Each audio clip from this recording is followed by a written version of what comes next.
पड़ोसन वर्सेस बीवी के साथ पति की होली। अरे प्रेम बेटा, देख जरा इधर आ तो। हाँ माँ, क्या हुआ, आपने मुझे बुलाया? वो देख सामने।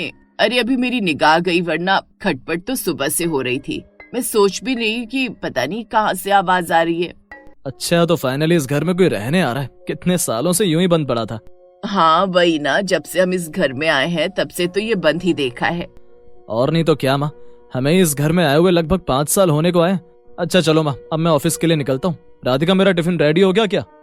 तभी प्रेम की आवाज सुनकर राधिका भागती हुई सी लंच बॉक्स ले आती है। लीजिए प्रेम जी, ये रहा आपका डिब्बा। अरे लड़की, अब तो सुधर जा, तेरी शादी को पूरे 6 महीने होने को आए। डिब्बा नहीं, इसे लंच बॉक्स कहते हैं। ओह सॉरी मम्मी जी, लंच बॉक्स भूल गई मैं। आइए चलिए, आप और पापा जी भी नाश्ता करिए, मैंने टेबल पर लगा दिया है। तभी सावित्री जी अपने पति संतोष को कमरे में आवाज देने जाती हैं। अरे क्या प्रेम की माँ, तुम भी हमेशा राधिका को यूं ही डांटती रहती हो।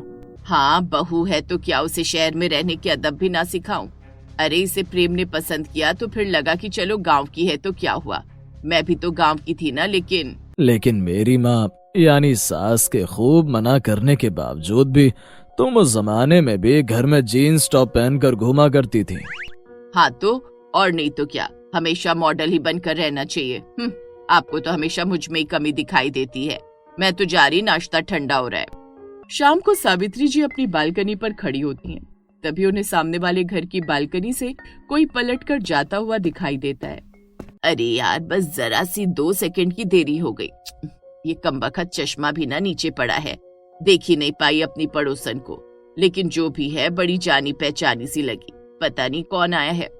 महीनों पहले ब्याह कर आई बहू राधिका ने घर की सारी जिम्मेदारी अपने कंधों पर ले ली। लेकिन फिर भी सावित्री राधिका को बिल्कुल पसंद नहीं करती थी।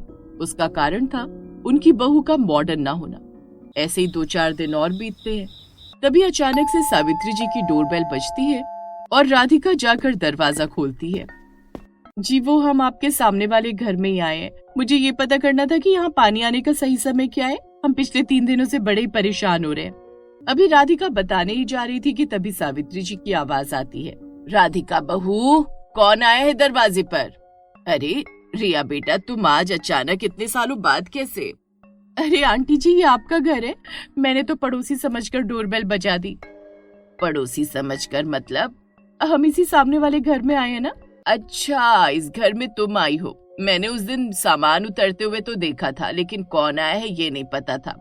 अब बताओ, भगवान जी ने हमें कहाँ लाकर मीटअप करा दिया। वाह आंटी जी, आपकी बीच बीच में इंग्लिश बोलने की आदत अभी तक गई नहीं। अरे मम्मी जी, आप इनको जानती हैं तो अंदर बुला लीजिए। आइए रिया जी, अंदर आइए। नहीं, फिर कभी, आज तो जल्दी में हूँ। अच्छा ठीक है, लेकिन शाम की टी हम साथ में ही लेंगे। ओके आंटी जी। शाम को रिया बढ़िया जीन्स टी शर्ट पहने हुए सावित्री जी के पास मिलने आती है। सावित्री आंटी, कहाँ हैं आप? आइए जी, अभी मैं मम्मी जी को बुला कर लाती हूँ। अरे आ गई मैं। अपनी रिया बिटिया की आवाज सुनकर तो मैं अंदर से भागी चली आई। आओ बैठो रिया बेटा। बहू, तुम जाकर हमारी रिया के लिए बढ़िया सी चाय बना लाओ। जी मम्मी जी। इतना कहकर राधिका जाने लगती है। तभी सावित्री जी राधिका को रोकती हैं। क्या बहू, तुम भी ना आधी बात सुनकर चल देती हो। सुनो जरा, चाय के साथ पकौड़े और हाँ, वो चीज सैंडविच भी बना ही लाना। जी मम्मी जी। चीज सैंडविच बनाना सीख ले आना ठीक से। अभी हमारी बहू को शहरी चीजें ज्यादा बनानी नहीं आती है ना, इसीलिए। इतना कहकर सावित्री जी जोर जोर से हंसने लगती हैं। राधिका बिना कुछ कहे वहाँ से चली जाती है और फिर थोड़ी ही देर में बढ़िया सी गर्मा गर्म चाय, पकौड़े और सैंडविच के साथ राधिका जैसे ही हॉल में आती है, सामने से प्रेम भी आ जाता है। सामने बैठी रिया को देखकर प्रेम एकदम हक्का बक्का रह जाता है। अरे बाबा रे बाबा, रिया तुम इतने सालों बाद यहाँ, लेकिन अचानक से कैसे? अरे बचपन के 2 दोस्तों के इतने सालों बाद मिलने की खुशी तो देखो। अरे अब ये तुम्हारी पड़ोसन बनकर आ गई है। क्या? अरे वाह, क्या कहने फिर तो। तभी संतोष जी भी बाहर निकल कर आते हैं। अरे इतनी जोर जोर से तुम लोग क्या बातें कर रहे हो? अरे आप सो रहे थे तो मैंने जगाया ही नहीं। ये देखो रिया, हमारे पुराने घर के पास रहती थी मिश्रा जी की बेटी। अच्छा हाँ, बचपन में देखा था। अब तो कितनी बड़ी हो गई। अब बड़ी क्या अंकल, अब तो शादी भी हो गई, लेकिन फिर से आपकी पड़ोसी बनकर आ गई। अच्छा बेटा, तो पति क्या करते हैं तुम्हारे? अंकल जी, उनका IT में जॉब है। अभी अपने एक प्रोजेक्ट के लिए वो 2 साल के लिए बाहर है, तो अभी तो मैं यहाँ अकेली हूँ। मम्मी जी नाश्ता शुरू कीजिए वरना ठंडा हो जाएगा। हाँ हाँ ठीक है बहू, तू ज्यादा ज्ञान ना दे, जा जाकर पापा जी और प्रेम की भी चाय बना ला। राधिका वहाँ से चली जाती है और सब अपनी अपनी बातों में लग जाते हैं और राधिका बेचारी रसोई में अकेले ही सारा काम कर रही होती है। अभी तक मम्मी जी मुझे घर में अकेले में कहा करती थी, तब तक भी ठीक था, लेकिन अब आज वो रिया के सामने मुझे कुछ अच्छा नहीं लगा। प्रेम जी से इस बारे में जरूर बात करूंगी।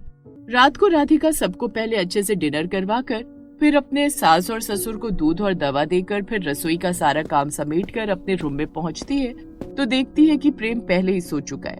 अरे प्रेम जी तो सो चुके हैं, चलो कोई बात नहीं, मैं इस बात को यहीं खत्म करती हूँ। वैसे भी बेवजह की बातों को जितना बढ़ाया जाए उतनी ही बढ़ती हैं। लेकिन राधिका के ऐसा सोचने से कहाँ सारी बातें रुकने वाली थी। अब रिया का हर रोज घर में आना जाना शुरू हो जाता है, कभी किसी बहाने तो कभी किसी बहाने से। साथ ही साथ राधिका ये भी नोटिस करती है कि रिया तभी घर आती थी जब प्रेम घर पर होता था। ऐसे ही फिर एक दिन रिया शाम को सावित्री जी के घर आती है। आंटी मैं आ गई। अरे वाह प्रेम, तुम भी आई हो, आज तुम्हारे लिए कुछ सरप्राइज लाई हूँ मैं। अच्छा जी, क्या सरप्राइज है, जरा दिखाओ तो सही। नहीं नहीं नहीं, अभी नहीं, आंटी को आने दो पहले। तब तक सावित्री जी भी बाहर निकल कर आती हैं। आ गई तू रिया बेटा, अब तो तेरे बिना ये घर खाने को दौड़ता है। अब इस घर को भी तेरी आदत सी हो गई है। अच्छा ऐसी बात है आंटी जी, थैंक यू थैंक यू। अरे इसमें थैंक यू कहने की कोई बात नहीं रिया बेटा, अब तेरी पर्सनैलिटी ही ऐसी है कि जो तेरे साथ रहे वो तेरा मुरीद हो जाए। अब एक हमारी बहू को ही देख लो, अपने में ही लगी रहती है। ये बात तो सही है आंटी जी, आपकी बहू को कोई ज्यादा मतलब नहीं है किसी से। प्रेम आखिर तुम कैसे रह लेते हो इतनी बोरिंग वाइफ के साथ। रिया के मुंह से ये सुनकर प्रेम जोर जोर से हंसने लगता है, लेकिन कुछ भी जवाब नहीं देता। ये सब रसोई में खड़ी खड़ी राधिका सुन रही थी। आज उसके कानों में रिया का एक एक शब्द कांटे की तरह चुभ रहा था। उसका मन कर रहा था कि वो बाहर जाकर अपना गुस्सा उतार दे, लेकिन मेरे माँ बाप के दिए हुए संस्कार मुझे ये सब करने की इजाजत नहीं देते हैं। ये कहते कहते राधिका रोने लगती है, तभी बाहर से आवाज आती है, बहू कुछ अच्छा सा बना ले, देख रिया आई है। रिया आज कुछ अनोखी आई है क्या? वो पिछले 2 महीने से हर रोज ही आती है। बहू सुनाई नहीं दिया क्या? लाती हूँ मम्मी जी। राधिका थोड़ी देर में ट्रे में चाय और ब्रेड रोल लेकर ड्राइंग हॉल में पहुंचती है तो उसे देखते ही रिया एक फोटोग्राफ अपने बैग में से निकालने लगती है। देखो आंटी, आपके लिए ये सरप्राइज लाई हूँ मैं। अरे बाप रे, इतनी पुरानी फोटो, ये तो कॉलेज टाइम की लग रही है। नहीं नहीं मम्मी, ये स्कूल टाइम की है। वाकई में तुम दोनों की जोड़ी कमाल की थी, तुम्हारी जोड़ी का जवाब नहीं था। लेकिन रिया, तुमने इतने साल पुरानी फोटो संभाल कर रखी है। अरे अब ये मेरी और प्रेम की फोटो है तो संभाल कर रखना तो बनता ही है ना आंटी जी। ये सुनकर राधिका गुस्से में वहाँ से चली जाती है और शाम का काम जल्दी निपटा कर अपने रूम में पहुँच जाती है। अब रूम में जैसे ही प्रेम की एंट्री होती है वैसे ही राधिका बम की तरह फट पड़ती है। ये सब क्या है प्रेम जी? ये सब मतलब क्या? सब किसकी बात कर रही हो तुम? मैं कुछ समझा नहीं। अब आप इतने भी भोले नहीं हो जो मेरी बातों का मतलब नहीं समझ रहे हो। आप आखिर क्यों कर रहे हो मेरे साथ ये सब? ये रिया हर रोज क्यों आती है हमारे घर? अरे तुम पगली हो राधिका, ऐसा कुछ भी नहीं है, मुझे सोने दो, मैं बहुत थक गया हूँ। दोनों सो जाते हैं, लेकिन अब राधिका एकदम शांत सी हो जाती है। पहले साड़ी में हमेशा सजी संवरी रहने वाली राधिका अब एकदम बिखरी सी उलझी सी रहने लगती है।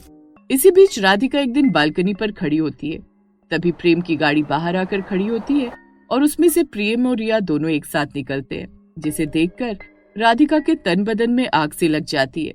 अच्छा, अब ये रिया इस हद तक आगे बढ़ चुकी है कि मेरे पति के साथ घूमने भी जाने लगी है। खुद का पति तो 2 साल के लिए विदेश चला गया और यहाँ मेरे पति पर डोरे डाल रही है।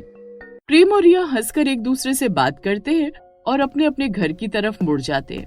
इसी बीच होली का त्योहार भी आ जाता है और इधर राधिका अपने घर में होली के त्योहार की तैयारियां शुरू कर देती है। बहू बड़ी देर से रसोई में हो, आखिर ऐसा क्या बना रही हो? वो मम्मी जी, इस बार मेरी पहली होली है ना, तो मैं होली की पूजा के लिए गुजिया, लड्डू और शक्करपारे बना रही हूँ। अरे क्या ही घर पर बनाना, सब बाजार से आ जाएगा। अभी सावित्री और राधिका बात कर ही रहे थे कि तभी घर में चहकते हुए हाथों में ढेर सारे मिठाई के डिब्बे और गिफ्ट्स पकड़े हुए रिया की एंट्री होती है। आंटी जी, क्या कर रही हैं आप? कुछ नहीं बेटा, बस तेरा ही इंतजार हो रहा था, तू बड़े ही दिनों से घर नहीं आई। क्या आंटी जी, आप भी बड़ी मजाक हैं। अभी 2-3 दिन ही तो नहीं आई मैं भी जरा होली की शॉपिंग में बिजी थी इसलिए। अच्छा तो ये सब बता कि इतनी सारी होली की शॉपिंग की है, इन सब का करेगी क्या? अरे आंटी, कॉलोनी में नई हूँ, सबको बांटूंगी, मिलूंगी जुलूंगी तो अच्छा लगेगा ना, प्यार बांटने से ही तो बढ़ता है ना। ले देख राधिका, कुछ सीख इससे। एक तू है जो हमेशा रसोई में घुसी रहती है। जी मम्मी जी, लेकिन घर की लेकिन वेकिन कुछ नहीं, तू रहने दे। 100 बात की एक बात, ये सब तेरे बस की ना है। इतना कहकर सावित्री और रिया जोर जोर से हंसने लगती हैं। होली का दिन भी आ जाता है और राधिका बड़े अच्छे से एक सुंदर सी साड़ी पहनकर तैयार होती है। हल्की गुलाबी रंग की साड़ी पर बड़े ही प्यारे रंग बिरंगे फूल बने हुए थे। इधर प्रेम भी बड़ा ही प्यारा सफेद कुर्ता पहनकर तैयार हो जाता है। प्रेम जी, आज पहले हम होली की पूजा करेंगे, फिर उसके बाद पहला रंग मैं ही आप पर लगाऊंगी, समझे ना? आपका जो हुक्म मोहतरमा।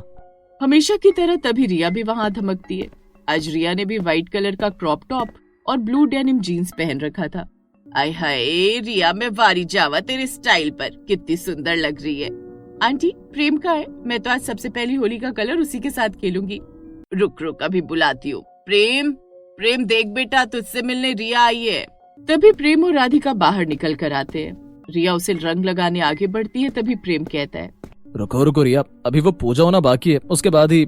ये सुनकर सावित्री जी का पारा हाई हो जाता है। अरे रहने दे पूजा वूजा, ये बहू का कुछ न कुछ ड्रामा चलता ही रहता है। और इतना कहकर सावित्री जी रिया के रंगों से भरे हाथ जबरदस्ती प्रेम के ऊपर उड़ेल देती हैं और फिर प्रेम ऊपर से नीचे तक रंगों में सराबोर हो जाता है। ये देखकर राधिका रोते हुए नाराज होकर अपने रूम में चली जाती है। प्रेम भी उसके पीछे पीछे भागा हुआ जाता है, लेकिन राधिका अंदर से दरवाजा बंद कर लेती है। कोई बात नहीं, इट्स ओके प्रेम, मैं अभी चलती हूँ। वैसे आज शाम को कॉलोनी वाले पार्क में मैं तुम्हारे लिए कोई सरप्राइज है, तो आना नहीं भूलना। अरे हाँ बेटा, मैं इसे जरूर ले आऊंगी। इधर प्रेम जैसे तैसे करके रूम का गेट राधिका से ओपन करवाता है। इधर राधिका का रो रो कर बुरा हाल था। मुझे मेरे मायके जाना है, मुझे नहीं पता, बस आज मेरे घर जाना है मुझे, अब मुझे यहाँ नहीं रहना है। अरे तुम भी ना राधिका, क्या फालतू की बात करती हो। चलो अब शाम हो, चलिए हम पार्क चलते हैं। उधर रिया ने कुछ सरप्राइज प्लान किया है। अभी भी तुम रिया के नाम की माला जप रहे हो, तुम्हें शर्म नहीं आ रही? देखो मैं तो जा रहा हूँ, वैसे भी मेरा आज पूरा मूड खराब हो गया, तुम्हें अगर आना है तो आ जाओ। प्रेम अपनी माँ सावित्री के साथ जाने लगता है। तभी राधिका भी कुछ सोचकर उनके पीछे पीछे चलने लगती है। आज उसे पूरी कॉलोनी के सामने बेइज्जत करूंगी, तभी उसे अकल आएगी। पूरी कॉलोनी के लोग पार्क में इकट्ठा होने लगते हैं। तभी एकदम से लाइट बंद हो जाती है और सामने दीवार पर बड़ी ही तेज प्रोजेक्टर की रोशनी पड़ती है, जिस पर लिखा होता है happy first Holi Prem and Radhika. जिसे देखकर प्रेम और राधिका की खुशी का ठिकाना नहीं रहता और दोनों एक दूसरे को गले लगा लेते हैं। तभी सामने से रिया आती हुई दिखाई देती है। फिर रिया प्रेम और राधिका को एक दूसरे का हाथ पकड़ाकर कहती है, I am so sorry Radhika, मुझसे बहुत बड़ी गलती हो गई, लेकिन मैंने वक्त रहते अपनी गलती समझकर उसे सुधार लिया। मैं इसे बड़ा ही कैजुअली ले रही थी, लेकिन मुझे आज महसूस हुआ कि ये बहुत गलत हो रहा है। हो सके तो मुझे माफ कर देना। लेकिन आप वो फोटोग्राफ और उस दिन वो कार में साथ आना। ये सुनकर प्रेम और रिया जोर से हंसते हैं। अरे पागल, वो फोटोग्राफ हमारे स्कूल टाइम की, जब हम साथ में चैरिटी के थ्रू फंड इकट्ठा करते थे और उसके लिए हमें अवार्ड मिला था। और उस दिन कार से हम अपने एक ड्रीम प्रोजेक्ट के लिए गए थे, जो कि अनाथ बच्चों के लिए, जिसका उद्घाटन भी हम यहाँ आज पूरी कॉलोनी के लिए करेंगे। तुम्हारे पति ने उस प्रोजेक्ट को तुम्हारी एनिवर्सरी पर सरप्राइज देने के लिए रखा था, इसलिए हमने बताया नहीं। मैं कुछ समझी नहीं। अरे मेरी प्यारी बीवी, हमारे उस एनजीओ की हेड तुम ही होगी, जिससे तुम बाहर निकलोगी और सबसे मिलोगी। ये सुनकर राधिका रोने लगती है। तभी सावित्री जी भी आगे आती हैं। बहू, हो सके तो मुझे भी जरूर माफ कर देना। मुझे ये महसूस ही नहीं हुआ कि मैं तेरी और रिया की तुलना में तेरा कितनी बार मैंने दिल दुखाया। चलो बहुत हुआ ये रोना धोना, अब हम लोग होली एंजॉय करते हैं।